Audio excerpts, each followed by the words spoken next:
Ayan, I think it has something to do with the trauma from the past or the upbringing setup.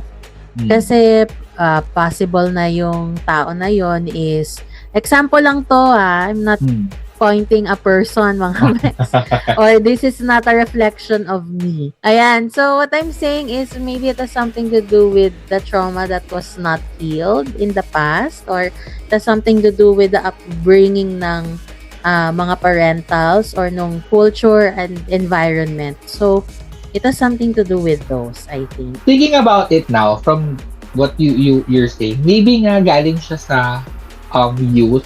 Kasi I remember, nga no, it makes sense. Kasi as a gay person, nung high school, yan yung mga edad, di ba, na nagsisimula ka magka-crush, ma-in-love, ganyan.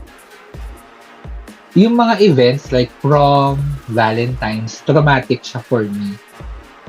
Kasi, di ba, it doesn't cater for the gays eh. It caters for straight, for the kids na straight. Di ba? Parang for me, medyo stressful yung kailangan ko magpanggap, na ako mag-date ng Miller, kahit hindi ko naman bet. Yung mga ganun. So, parang siguro kaya medyo leaning towards a romantic ako. Kasi nung formative years ko, with it comes to romance, medyo ganun. Medyo worry siya for me instead of something fun.